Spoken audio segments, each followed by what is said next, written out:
창세기 47장 28절로 31절에 보면 야곱이 애굽에 와서 거주한 지가 17년 될 때입니다. 그러면 나이는 147세입니다. 그가 애굽에 왔을 때 130년을 험악한 세월을 보내고 왔습니다.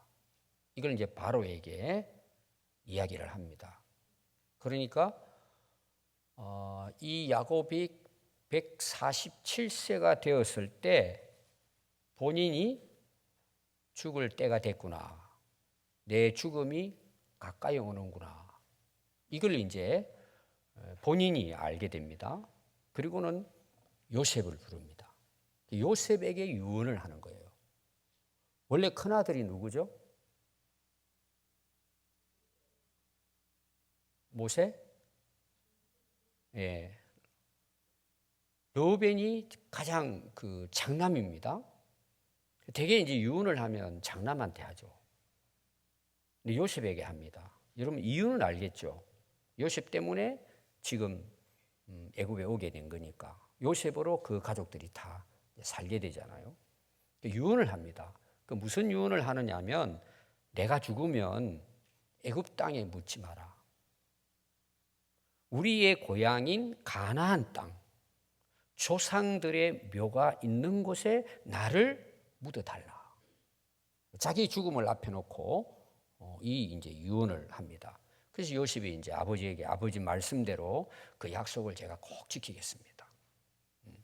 그리고 야곱이 숨을 거둡니다. 그래서 요셉이 가나안 땅 마므레 앞 막벨라 밭의 굴에 그 아버지를 장사 지냅니다. 그 막벨라 밭이라고 하는 굴에는 누가 장사되어 있을까요? 아브라함, 사라, 그 다음에 이삭과 리브가 자기 아버지죠. 그리고 야곱의 아내인 레아도 거기에 묻혀 있습니다. 거기에다가 이제 그 야곱을 이제 가서 안장하는 내용이 여러분들이 이제 48, 49장 이렇게 이제 읽어보면 여러분들이 그 자세한 내용이 나옵니다. 그러면 이제 47장에 그 부탁을 하잖아요. 유언을 합니다. 그리고 이제 요셉이 그걸 나중에 약속을 지키죠. 근데 48장에 가보면은 자기의 그 죽음을 그 요셉에게 부탁을 하고 유언을 하고 다음에 48장은 뭐가 나올까요? 이 요셉의 두 아들인 므낫세와 에브라임을 불러가지고 축복을 해주는 기도가 나오고 있습니다. 그러면서 어떻게 그 요셉의 두 아들, 손자죠. 이들에게 이렇게 축복을 해요. 이 둘은 르우벤과 시므온처럼 내 아들이 될 것이다. 이거는 무슨 이야기냐 하면 르우벤이나 자기 12아들처럼 이 손자를 아들과 같은 복을 누리게 할 것이다. 실제로는 손자는 누가 복을 비례해 줘야 맞죠? 성경적으로 보면 요셉이 해야 합니다. 아버지가 하는 거예요. 그 할아버지가 요셉의 두 아들에게 축복 기도를 해주는 거예요. 그리고는 너는 내 장남 르우벤이나 시몬처럼 내가 여길 것이다. 이 말은 그런 12지파가 누리는 복을 너희들에게 줄 것이다. 그게 이제 48장에 기록이 되어 있습니다. 그 다음에 49장에는 어떤 내용이 나올까요? 그 다음에 12아들들을 부릅니다. 그리고 그 르우벤부터 시작해가지고 한 사람 한 사람 12지파에 대해서 축복하는 내용이 나옵니다. 12아들은 르우벤, 시몬, 레위, 유다, 스불론, 이사갈, 단, 갓, 아셀, 납달리, 요셉, 베냐민입니다. 그게 이제 이스라엘의 12지파가 되겠죠. 근데 그 축복을 하는데 그 창세기 49장 28절을 보면은 그들을 축복하시는데 이 아버지가 각 사람의 분량대로 축복을 했다. 오늘로 말하면 그릇대로. 여러분, 자기 그릇만큼 사는 게 복이에요. 내 그릇은 종기야. 근데 우리는 다르게 되려고 그래. 여러분, 안 되는 거예요. 어떤 분들이 제게 이제 군산에 목회하시는 분인데 떠나면서 이제 제게 인사하러 찾아왔었어요. 그런데 어떤 한 사람을 이야기하면서, 목사님, 그분은 그랜저를 타고 다녀요. 그런데 엔진은 티코예요. 그럼 여러분 어떻게 될까요? 그 무게 때문에 불나는 거예요, 엔진이. 격이 안 맞다는 거죠. 여러분, 우리나라 사람 보십시오. 격이 안 맞는 사람이 너무 많아요. 그래서 나라가 혼란스러운 거예요. 그러니까 참 아버지는, 여러분, 아버지 입장에서 축복을 할 때는 어떻게 하고 싶을까요? 막 하는 거죠. 여러분들 수능 그 시험을 앞에 놓고 우리 부모님들 기도할 거잖아요. 여러분 어떻게 기도할까요, 여러분들이? 이렇게 하면 돼요. 하나님, 우리 아들 그런 만큼 살게 해주세요. 그게 복이에요, 여러분. 그거는 이제 나이를 먹어보면 알아요, 여러분. 큰 꿈을 가져야죠. 그러나 여러분, 사람마다 그릇이 다른 거예요. 그 자기 그릇대로 사는 게 가장 큰 축복이에요. 또 어떤 면에서는요, 별거 아닙니다. 여러분, 무덤 앞에 가보세요. 그거 아무것도 아니에요. 그러니까 아버지가, 야곱이 여러분 대단한 인물이잖아요. 노아우가 있잖아요. 고생한 노아우가. 욕심내고 막 굉장했잖아요. 그런데 죽음 앞에서 아들들에게 복을 하는데 12아들. 문제 많아요. 그러니까 아버지가 그들의 그릇에 맞게끔 축복했다. 그런 뜻이에요. 그게 여러분 진짜 축복 아니겠습니까? 우리 아들은 이것밖에 할 줄 모르는데 여러분 거기에다가 엄청난 자리를 준다고 생각해 보세요. 그건 나라도 망치고 집안도 망치고 자기도 인생 망치는 거예요. 그래서 여러분들이 축복할 때는 자녀들에게 하나님 주신 그릇만큼, 여러분 그게 복이에요. 근데 세상 사람들은 뭐로 보죠? 그릇 큰 것만 보는 거야. 다 여러분 그 불행한 거예요. 그럼 오늘 여러분 모습은 어떻습니까? 따라해 봅시다. 그릇대로 사는 것. 그릇대로 살면 되잖아요. 종기는 종기대로, 접시는 접시대로, 다래기는 다래기대로. 여러분 그 다 역할이 있는 거예요. 여러분 욕심내지 마세요. 저는 이걸 그렇게 받아들였단 말이에요. 그럼 오늘 여러분 성경을 어디를 읽었죠? 예, 신명기 33장을 읽었습니다. 이게 오늘 이제 핵심입니다. 앞에는 제가 이제 야곱에 대한 이야기를 하고, 신명기의 말씀은 모세가 이스라엘 백성들에게 설교한 내용이에요. 그럼 1장부터 시작해서 33장이면 거의 마무리가 되겠죠. 근데 모세가 죽기 전에 이렇게 나와요. 33장 1절에 보면은 죽기 전에 12지파를 위하여 뭘 할까요?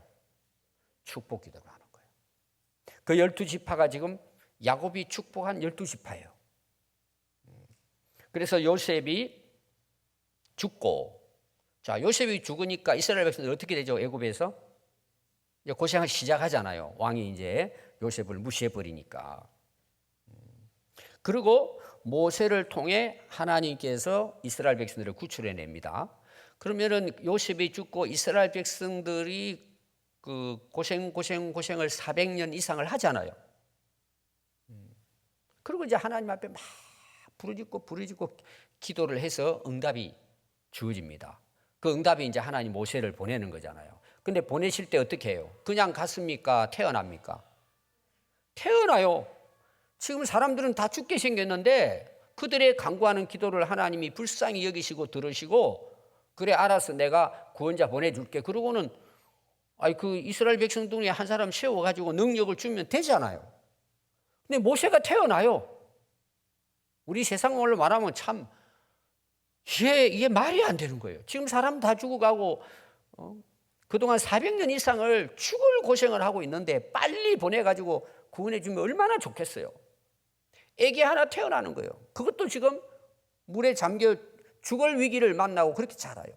그리고 40살이 됐는데 쫓겨나요.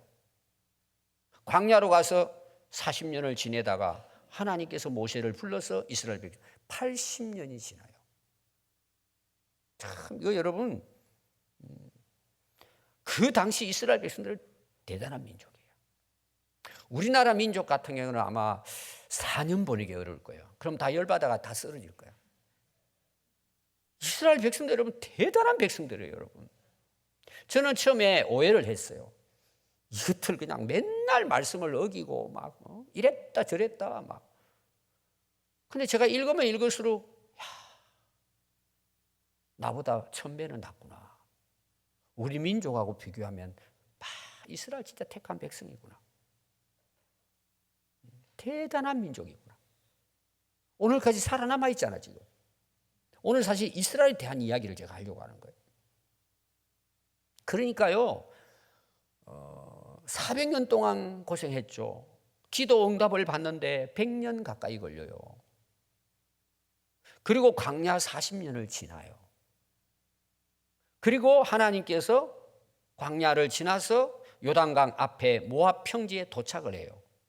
모세는 느보산에서 이스라엘 백성들을 축복하는 거예요. 야곱처럼 이스라엘 12지파를 불러놓고 이제 그때는 12아들이 되겠죠. 그들을 축복하는데 모세가 지금 가나안 땅에 들어가기 직전에 또 모세는 그 자리에 죽기 전에 그 12지파를 향하여 축복을 합니다. 그게 33장에 나옵니다. 그런데 특별히 오늘 읽은 18절을 보시면은 스불론에 대하여, 스불론 지파죠. 스불론이여 너는 밖으로 나감을 기뻐하라 그랬어요. 여러분 그 지도를 보면은 스불론, 그 스불론은 해변가입니다. 그래서 여기서 말하는 너는 밖으로 나가라, 이거는 해변을 이야기하는 거예요. 그럼 밖은 이스라엘 밖을 이야기하는 거예요. 그럼 그 당시 교통수단은 비행기가 없으니까, 도로가 없으니까 항상 배를 타고 가는 거예요. 그래서 너는 밖으로 나가라, 이거는 해변, 해상 무역으로 전 세계를, 지중해를 향해서 배를 타고 뻗어 나간다는 내용이에요. 그 다음에 이사가리예요. 이사가리여 너는 장막에 있음을 즐거워하라. 이거는 이제 농사, 농작물을 재배하는 이런 것으로 이제 그 일반 그 주석가들은 주석을 하고 있습니다. 그러니까 국내에서 어떻게 보면 너는 즐거워하라.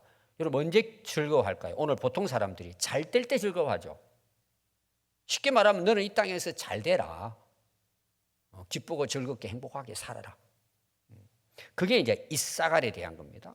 그리고 19절에 보면 그들이 스불론과 이사갈 지파를 가리키겠죠. 백성들을 불러 산에 이르게 하고 거기에서 의로운 제사를 드릴 것이며, 하나님께 예배를 드린다는 거죠. 자, 그 다음 말씀이 이제 중요한 말씀이에요. 바다의 풍부한 것과 모래에 감추어진 보배를 흡수하리로다 그랬어요. 왜냐하면 거기 보니까 이 18절 19절은 스불론과 이사갈 두 지파가 함께 지금 축복을 하는 것입니다. 왜냐하면 야곱에게 있어서 레아가 있잖아요. 레아로 몸에서 태어난 두 아들이 바로 이 스불론과 이사갈이에요. 함께 또 그 해변 지역이에요, 다. 그런데 특별히 그 이사갈에게 축복을 하는 내용이 이제 오늘 주된 내용이 되겠습니다. 거기 보면은요, 쉬운 성경은 이게 이렇게 번역을 했습니다. 바다에서 하는 일로 부자가 되고, 여러분 찾아가 보시면 쉽게 그 번역한 내용이 이렇게 나옵니다. 앞에 나오는 이제 그 번역판보다 아주 쉽게, 쉬운 성경은 이제 아이들이 보는, 이제 어린 아이들이 보면 쉽게 볼 수 있도록 만든 거거든요. 바다에 하는 일, 해변가에서 그 당시는 고기 잡고 그런 거겠죠. 지금 우리가 말하는 배를 타고 무역 이 정도는 수준이 아니죠. 그냥 뭐 물건 팔고 이 정도 됐겠죠. 그 당시는. 왜냐하면 지금부터 3,500년 전이니까. 받으며 그의 형제에게 기쁨이 되며, 그러니까 12지파가 있잖아요. 그들에게 기쁨이 된다는 거예요. 기쁨이. 즐거움을 주는 거죠. 이 두 지파 중에. 그리고 바닷가의 그 모래에 감춰진 보물로 또 부자가 될 것이다. 이렇게 번역을 했어요. 한마디로 말하면 바다를 통해서 부자가 될 것이다. 근데 거기 보니까 감추어진 보물을 발견한다는 거예요. 그때 당시로 이 축복을 받았던 아마 이 지파들은 그 무슨 말인지 몰랐을 거예요. 오늘 그때 당시로 말하면 고기 많이 잡아가지고 배불리 부자 되겠구나, 이 정도 생각했을 거예요. 근데 이거를 이제 해석가들이 이렇게 해석을 했어요. 해변가 모래 속에 얻을 수 있는 각종 귀한 물산, 이렇게 했어요. 또 어떤 해석가는 이를 통한 해상 무역으로 인한 번영들을 의미한다, 이렇게 되어 있습니다. 그러니까 이 바다에서 나온 것을 통하여 어떤 풍성한 복을 누리게 될 것이다. 자, 오늘 또 신명기 33장 24절을 읽었죠. 거기는 아셀 지파에 대해서 나옵니다. 아셀에 대하여는 일러스되 아셀은 아들들 중에 더 복을 받으며. 오늘 제가 연결하면 18절 19절에 나오는 이 스불론과 이사갈, 그리고 그 외에 다른 지파보다도 이 아셀은 더 많은 복을 받게 된다는 거예요. 지금 누가 이 축복을 하고 있다고요? 모세가 가나안 땅에 이제 막 들어가기 전에 지금 이 이야기를 하는 거예요. 그럼 가나안 땅에 들어가면 자기들 땅을 그 지파별로 분배받을 거잖아요. 그럼 지금 여기에서 이야기했을 때는 자기들이 해변가에 땅을 분배받을지 산 꼭대기에 분배받을지 몰라요 지금. 여러분 이걸 미리 알고 있어야 돼. 아까 야곱에 대한 것도 마찬가지예요 지금. 그 당시로 봤을 때는 이게 뭐 아무 의미가 없어요 그들에게는. 뭐 오늘로 말하면은 하나님께서 이렇게 우리에게 역사하실 건데 우리는 그냥 밥 먹고 노는 거 생각하는 거예요. 이 정도만 그냥. 그 당시는 몰랐지만 모세가 이런 축복을 했다는 거예요. 한마디로 말하면 여러 형제들, 많은 형제들 중에 너는 더 큰 복을 받고 그들에게 기쁨이 되고. 자, 그 다음 말씀이 이렇게 나와요. 그의 형제들에게 기쁨이 되며 그의 발이 뭐에 잠겨요? 기름에 잠기리로다. 여러분 이 기름이라는 이제 그 원어는 쉐멘입니다. 쉐멘. 그런데 이걸 여러분들이 그냥 우리 그 인터넷 그 사진에 들어가 보면 이렇게 돼 있어요. 오일이라고 돼. 오일이 뭐죠? 기름이죠. 그럼 오늘 우리가 쉽게 말하면 석유입니다. 석유. 이제 여러분 감 잡았습니까? 아직도 못 잡은 분은 이제 오늘 들어보면 이 무슨 원유라고 번역을 해놨어요. 오일이라고 번역했어요. 그 발이 석유에 잠기게 된다는 거예요. 여러분 창세기 49장 20절에 보면은 야곱도 아셀 지파에 대해서 축복을 했어요. 그럼 제가 역사가 지금 모세가 축복할 때하고 야곱이 축복할 때 그 기간이 굉장히 길었다고 이야기했죠 앞에. 이렇게 기록을 하고 있습니다. 야곱도 아셀 지파에 축복하기를 아셀에게서는 나는 먹을 것이 있대요. 아셀 지파에서 나오는 먹을 것이 있는데 기름진 것이라. 그가 왕의 수라상을 차리리로다. 그럼 그 당시로 보면 이 오일이라고 했을 때는 올리브 정도 이야기했겠죠. 그 원생상 물이니까. 그래서 앞에 신명기 34장 24절에 나오는 세면이나 그 다음에 창세기 49장 20절에 야곱이 아셀 지파에 축복한 기름진, 이거는 샤멘이에요. 거의 비슷하죠. 기름 종류란 말이에요. 자, 왜 제가 이거를 여러분들에게 이제 앞에 설명했는지. 자, 이스라엘은 1984년 5월 14일 날 건국했습니다. 다시 이제 한 1900년을 쫓겨다니는 디아스포라로 살다가 결국은 지금의 이스라엘 지역에 와서 자리를 잡아서 건국합니다. 그러니까 지금 100년도 안 됐습니다. 다시 독립한 것이. 근데 그 땅에 왔는데 지금 가나안 땅이잖아요. 이스라엘 지역이. 왔는데 문제가 뭐냐 하면은 이게 거의 100년 전에 건국을 했는데 여러분 그때 당시로는 거의 에너지가 뭐냐? 석유예요. 기름이에요, 기름. 우리도 어릴 때에 농촌에서요, 밤에 전에 그 등잔 같은 걸 갖다 놓고 그 석유 기름을 넣어가지고 그걸 그 등잔불을 켜가지고 공부하고 그랬어요. 얼마나 어둡겠어요. 부잣집에는 뭘 썼을까요? 기름 중에도 좀 불이 환한 기름을 썼어요. 그게 촛불이에요. 그리고 이제 전구가 나왔잖아요. 여러분 전구는 어떻게 만들었죠? 처음에 발전기를 돌려야 되는 거예요. 발전기 돌리려면 기름이 필요해요. 그래서 옛날에 여러분 아마 사셨던 분들은 마을에서 발동기 소리 타작할 때 전에 손으로 다 했는데 발동기 돌려가지고 그럼 발동기에 뭐가 들어가야 돼요? 기름이 에너지원이에요. 어마어마한 산업혁명이 일어난 거예요, 사실은. 근데 이미 이 기름에 대한 것은요, 야곱의 때부터, 모세의 때부터 축복할 때 이 지파에 복의 복을 더할 것이라고. 그렇게 이제 기록이 이미 되어 왔단 말이에요. 근데 그들이 이스라엘 땅을 다시 차지했는데 불구하고 기름이 없는 거예요. 70년 동안 남의 나라에 가가지고 사와야 돼요. 그런데 이스라엘 지역의 주변 국가들은 전부 다 아랍, 무슬림이에요. 의도적으로 그 기름을 안 파는 거예요. 옆 동네 가가지고 사오면 그 쉬울 텐데. 그리고 처음은 아프리카 지역, 유럽 지역 가져가가지고 배를 가지고 막 몇 달을 걸려가지고 그 기름을 담아가지고 오니까 얼마나 그 가격이 비싸겠어요. 그 유통하는 그 자체가 너무 힘들었던 거예요.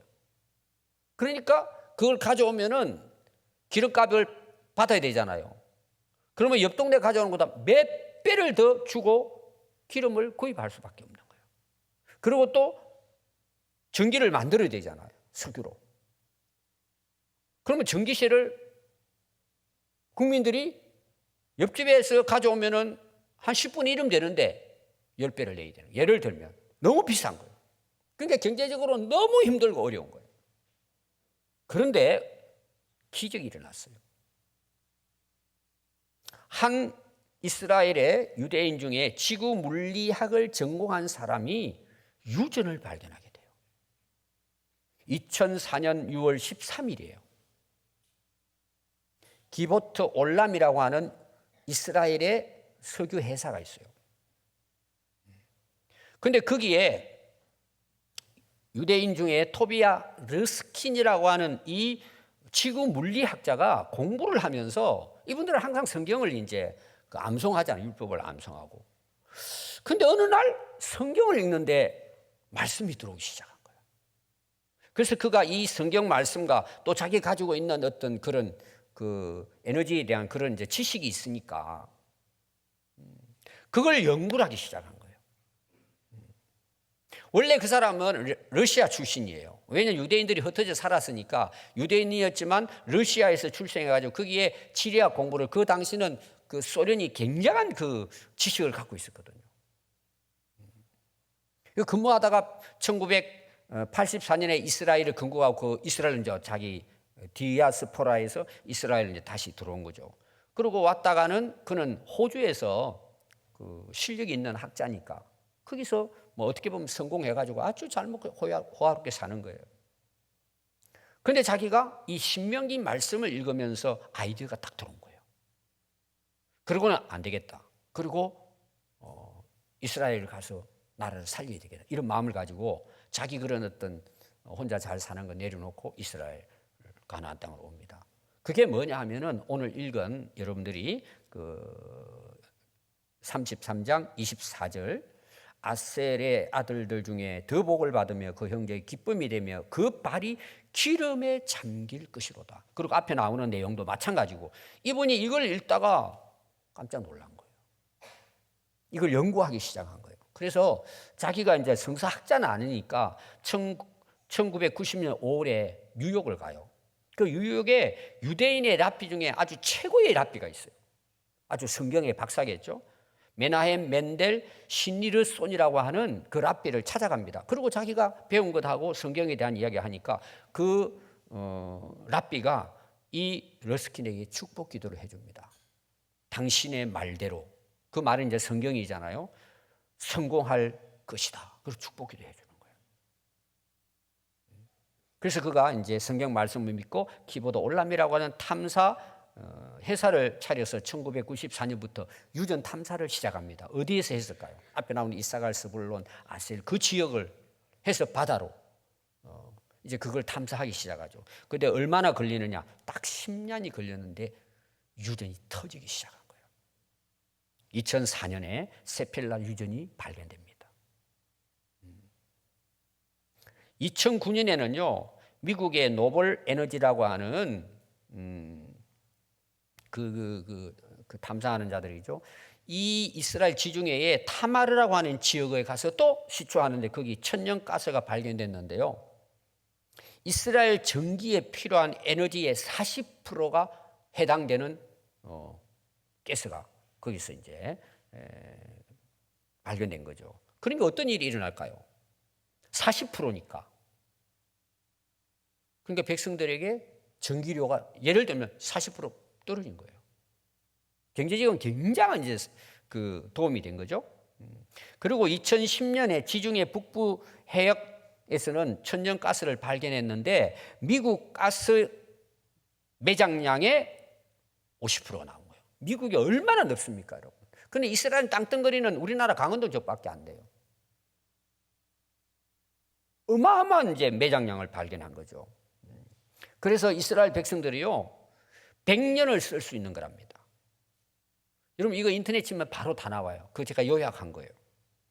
그래서 2013년 세계 에너지 협회 발표에 따르면 이스라엘 북부 세펠라 지역에서 셰일 석유가 발견했는데 매장량은 세계 매장량의 최고가 사우디랍니다. 2,006억 배럴에 버금가는 2,500 배럴의 유진을 발견한 거예요. 그래서 이스라엘이 세계 2위 수준이에요. 그래서 오늘날 이스라엘이 견뎌내는 거예요. 그러니까 이스라엘 백성은 하나님 택한 백성이잖아요. 축복받은 백성이죠. 그럼 여러분, 제가 이야기하려고 하는 이제 결론 부분이 이겁니다. 어마어마한 이스라엘 백성들이 부를 축적한 거예요. 뭐 유대인들이 미국 가서 뭐 여러 가지 하는 것도 있지만 이 석유가 터지는 것 때문에 굉장한 부를 누린 거예요. 그 조그마한 땅덩어리가 주변에 아랍 진영에서 살아남은 거예요. 여러분 여러 가지 뭐 있겠지만은 이 석유 발견은 엄청난 역사가 이룬 거예요. 이스라엘 역사에 있어서는. 근데 문제가 뭐죠, 여러분? 전쟁이 끊임없어요. 그들은 잠을 잘 못 자요. 언제 자기 아파트에 폭탄이 터질지, 길을 가다가 차를 타고 가다가 언제 폭탄이 터질지. 예루살렘이에요. 평화로운 평화의 땅이에요. 근데 실제로는 포화 속에 살고 있어요. 언제 어떻게 해서 죽을지. 거기는 어느 정도 나이가 되면은 남자나 여자나 전부 다 기관총을 쏠 수 있는 총쏜 훈련을 받습니다. 어린애 빼고는 전쟁이라면 전부 다 전쟁에 나갈 수 있는 무기도 훈련도 받습니다. 그리고 젊은이들이 자기뿐만 아니라 다른 나라도 수많은 전쟁을 통해서 수십만 명의 젊은이들이 죽어가고 있습니다.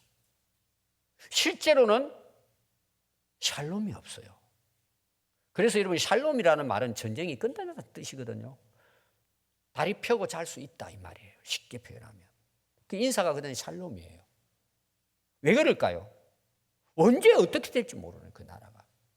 그러니까 실제로는 그들이 세계적으로 부를 누리고 있지만 그들에게는 샬롬이 없는 거예요. 평안이 없는 거예요. 여러분들은 뭘 선택하겠습니까? 평화를 원하십니까? 부자를 원하십니까? 둘 다 원하겠죠. 근데 그게 잘 안 돼요.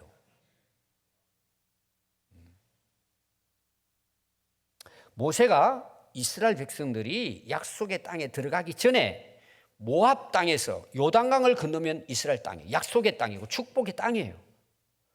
또 모세가 축복을 합니다. 그 내용이 신명기예요. 신명기 전체 내용이 뭐냐? 모세의 설교예요.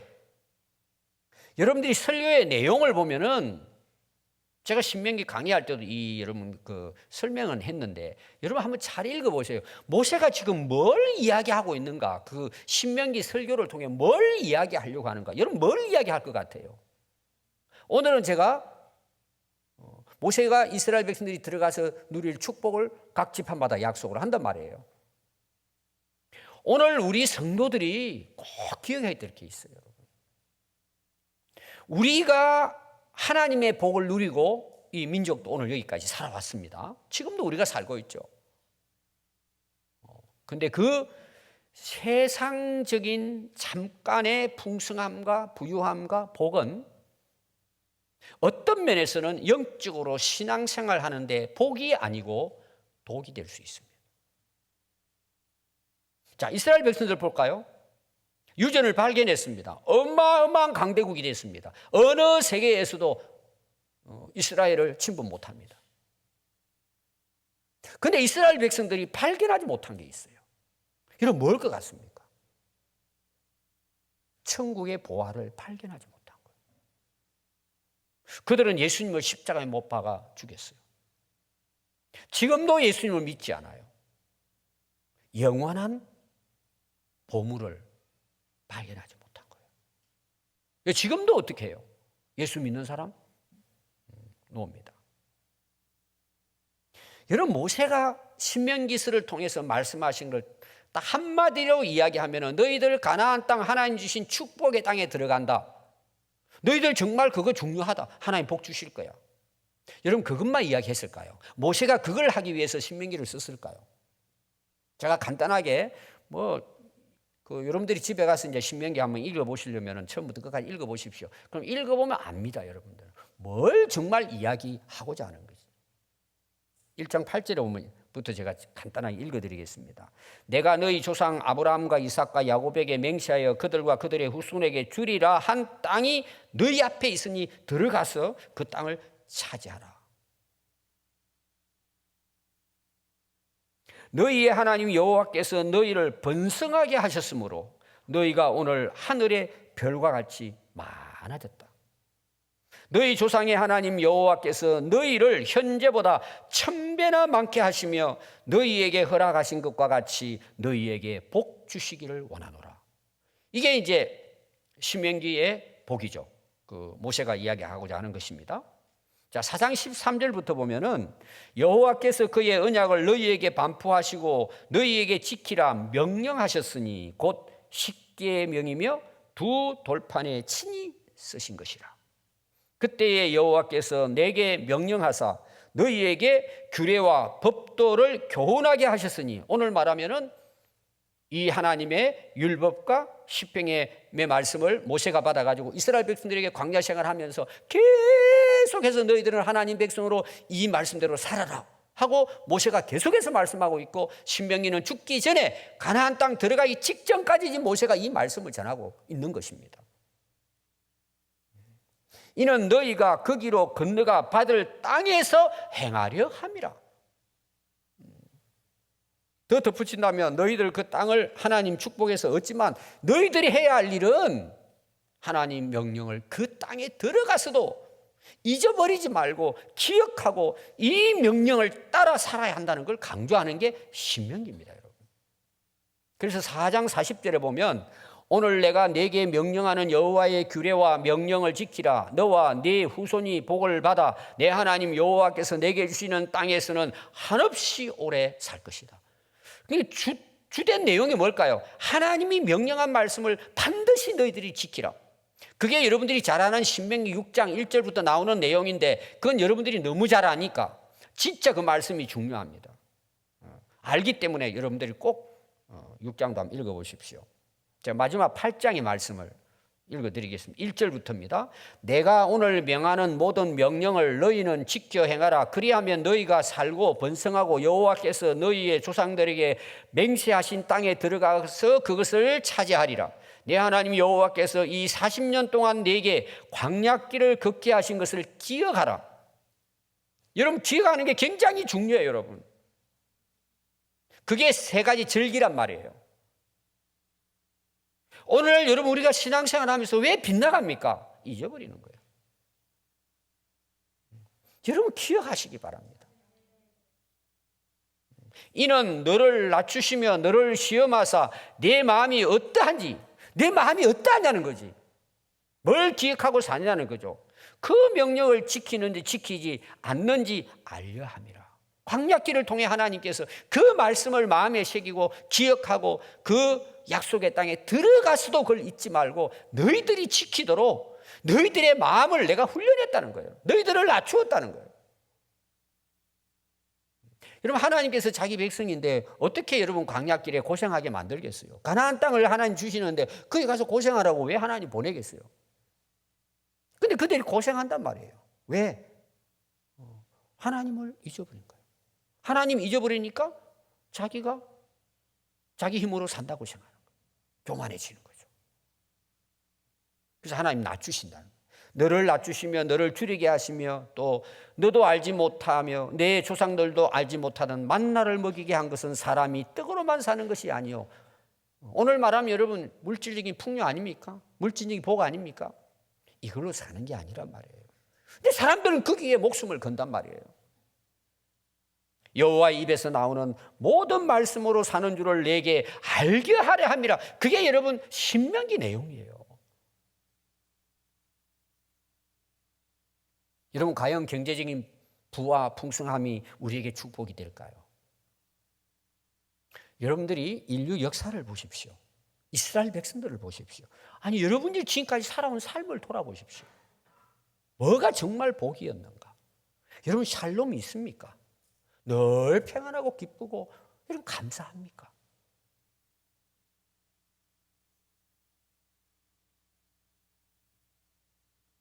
여러분, 이스라엘 백성들은 복받은 백성들이에요. 근데 진짜 보화를 발견하지 못한 거예요. 말씀으로 오신 예수님을 십자가에 못 박은 거예요. 아니, 구약에서 약속하신 메시아를 제일 먼저 환영하고 받아들여야 할 이스라엘 백성들이 그 메시아를 십자가에 못 박아버립니다. 그 땅이 기름지고 그 땅에 어마어마한 기름을 발견하는 대박을 터뜨려도 그들은 예수님을 메시아로 천국의 보화로 발견하지 못했기 때문에 지금도 전쟁을 치르는 거예요. 그래서 여러분, 복은 여러분 역사를 보십시오. 산업혁명 후에 어마어마한 부를 우리 인류가 누리게 됩니다. 지금도 지금은 ID 시대 아닙니까? IT 시대 아닙니까? AI 시대 아닙니까? 어마어마합니다. 그럼 여러분 세상을 보세요. 우리나라도 한번 보십시오. 그래서 오히려 어려웠을 때가 나라가 너무 행복했다고 이야기해요. 즐겁고 추억이 있고. 여러분, 세상적인 복에 우리가 마음을 빼앗겨 버리면요, 그 복은 독이 됩니다. 자, 독을 마시면 어떻게 되죠? 죽습니다. 우리는 복음을 깨닫고 복음을 먹고 살아야 합니다. 그게 진짜 복입니다. 지금도 마찬가지입니다. 그래서 예수님이 오셔서 하신 말씀이 뭘까요? 천국 복음입니다. 우리가 잘 아는 마태복음 13장 44절에 보면 천국은 마치 밭에 감추인 보화와 같으니 사람이 이를 발견 후에 숨겨두고 기뻐하며 돌아가서 자기 소유를 다 팔아 그 밭을 샀어요. 보화를 발견하니까 어때요? 모든 집 팔고 땅 팔고 해가지고 보화를 사는 걸 이야기하는 게 아니에요. 내 인생이 되는 거예요, 그것이. 그거는 발견한 사람만 아는 축복이에요. 예수님으로 충분하게 된단 말이에요. 어떤 것과도 바꿀 수가 없어요. 석유 발견 안 돼도 돼요. 여러분, 대박 안 터뜨려도 돼요. 로또 당첨 안 돼도 돼요. 어떤 경우에는 여러분들이 사업이 참 하기 얼마나 힘들어요. 저는 잘 돼가지고 주를 위해 살아가는 걸 저는 여러분을 위해 기도합니다. 근데 대개 보니 어떻다고요? 복이 독이 되기 때문에. 아까 제가 시작을 이야기했죠. 하나님, 저 집사님은 그릇이 아직 안 됐네요. 빼앗아 가주세요. 왜? 이 영원한 복을 누릴 수 있도록. 저주하는 게 아니에요, 여러분. 그분은 고생해야 낮아져요. 겸손해져요. 그리고 천국의 보화를 발견하게 되는 거예요. 여러분, 세상적인 복 누려야죠. 그런데 하늘의 복, 천국의 보화를 발견하지 못한 사람은 그 복 때문에 독이 되는 거예요. 여러분, 지금 그렇게 살아가는 사람이 수도 없이 많고 인류 역사가 그래 왔습니다. 여러분, 착각하면 안 됩니다. 예수님을 발견해야 합니다. 예수님을 만나야 합니다. 여러분. 그래야 진짜 평안 샬롬이 있는 거예요. 그게 이런 복이란 말이에요. 그런 자에게 뭘 주신다 그랬어요. 신명기는 들어가도 복을 받고 나가도 복을 받는 이 복은 하나님 안에서의 복을 이야기하는 거예요. 그래서 마가복음 8장 36절, 사람이 만일 온 천하를 얻고도 자기 목숨을 잃으면 그게 자기에게 무슨 유익이 되냐 말이에요. 여러분, 세상에 출세하는 거 좋아하죠. 세상적으로 권력도 가지고 출세한 사람들은요, 죽음 후에도 국가장을 합니다. 국립묘지에 안치를 합니다. 어마어마하게 멋지게. 또 여러분, 사람이 죽으면 명당 자리 양지 바른 곳에 다 묻습니다. 그리고 아주 자손들이 돈 있는 사람들은 웅장하게 꾸밉니다. 그걸. 그래서 이제 지나가는 사람들이 야, 저 집 부자구나. 여러분, 그렇게 꾸민다고 그 돌아가신 분에게 무슨 의미가 있을까요? 다 부질없는 겁니다, 여러분. 한 줌의 흘립니다. 인간은 누구나 그렇게 살다 갑니다. 왕이 되든 임금이 되든 대통령이 되든 이름 없는 한 사람의 죽음과 똑같습니다, 여러분. 그래서 여러분들이 하나님 말씀을 지금 읽고 있잖아요. 아까 러스킨에 대한 이야기인데 그냥 읽는 거예요. 그냥 발견을 못하는 거예요. 읽어도 이게 예수님에 대한 말씀인데 보화를 발견하지 못하고. 그러니까 여러분, 헤매는 거죠, 인생을. 지금도 헤맵니다, 여러분. 진정한 영원한 보화를 발견하지 못한 사람은요, 지금도 헤매고 삽니다, 여러분. 여러분들 오늘 예배드리러 오셨지만 여러분, 예수님이 부활하는 사실을 발견하지 못한 사람은 여러분 그냥 그렇게 해서 그냥 한 줌 흘고로 가는 겁니다. 어떤 사람들은 무덤 하면은 방향이 어떠냐, 햇빛이 어떻게 도느냐, 북, 서, 어느 쪽. 여러분, 그게 의미가 있습니까, 여러분? 내 생명은 거기서 끝나버렸는데. 끝나면 그래도 좋죠. 지옥불에 들어갈 건데. 관심 없어요, 여러분, 지금. 또 교회 가도 여러분, 이 땅의 복에 대해서 막 그냥 복 받으라고 하니까 사람들 좋아가지고 입 벌리고 그게 박수치고 찬양하는데 여러분, 그게 성경적일까요? 진짜 하나님이 예수님이 하신 말씀일까요, 여러분? 아니, 천국의 보화를 발견하라고 예수님도 오셨는데 구약에 예언을 해놨는데 그렇게 많은 사람들이 교회를 다니는데 세상 복을 바라고 기대하고 가지 정말 예수님을 바라고 가는 사람이 얼마나 되겠냐 말이에요. 여러분들은 어떻습니까? 지금 여러분 삶이 어떻습니까? 그래서 여러분, 교회를 다녀도요, 기도 응답도 받고 여러 가지 응답 받고 간증하지만 예수님이 우리 안에 안 계시면요, 그거 다 부질없어요. 그럼 여러분들이 나중에 다 경험해요. 정신만 좀 차리고 성경 읽어도 깨닫게 돼요, 여러분들. 그럼 그 예수님 내 안에 오셨잖아요. 샬롬이에요. 평안이라니까요. 기쁘다니까요. 늘 감사해요. 세상 욕심, 명예 끌려다니지 않아요. 그 부질없는 거야, 다. 여러분, 그냥 제가 하는 말이 아니에요. 성경에 다 나와요. 헛되고 헛되다 그러잖아요. 솔로몬 왕이 다 가졌는데도 불구하고. 근데 왜 우리가 성경을 그렇게 설교도 듣고 성경을 읽는데 왜 모를까요, 여러분? 여러분, 성경을 바로 읽어보세요. 지금 고민하는 거 답이 다 있어요, 여러분, 여기. 로또 당첨하는 표는 안 나와도 인생이 뭔지, 내가 오늘 어떻게 다 나와요, 다 나와요. 서교도 여러분 제가 쉽게 설명한 거지만 이게 여러분 하나님 말씀이라니까요. 여러분 우주 만물을 창조하신 하나님이 석이 어디 난지 모르겠어요? 포항 앞바닥에 날지 몰라요. 왜 하나님 안 주실까요? 너희들 예수 똑바로 믿으라고. 터져놓으면 우리나라 어떻게 될까요? 방방 떠요, 우리나라는. 왜? 너무 이게 뒤집어졌다, 엎어졌다, 이게 너무 그냥. 바울은 질그릇 같은 자기 안에 보배로우신 예수님을 모셨대요. 어떤 일이 일어나죠? 예수님 위해서 하는 거예요. 이 천국 복음을 위해서 거기다 생명을 건 거예요. 그게 인생이기 때문이에요. 여러분들이 들을 때는 제가 이제 계속 제자 훈련하면서 이런 말씀 계속 하죠. 이 제 이야기가 아니에요. 성경에 다 나와요, 여러분. 근데 우리가 가르쳐도 몰라요. 이걸. 왜 그런 줄 아세요, 여러분? 예수님이 씨 뿌리는 비유를 보세요. 마음이 길가야, 돌짝밭이야. 세상 온갖 염려와 욕심으로 그냥 잡초야, 마음이. 그러니 말씀이 여러분 들어오고 말씀을 담을 수 있겠습니까? 그걸 내려놔야지. 오늘 여러분 기억하십시오. 세상의 보화를 발견하려고 인생 허비하지 마세요. 천국의 보화이신 예수님 만나세요. 그게 복의 복이에요. 영원한 복이에요. 아멘. 기도하겠습니다.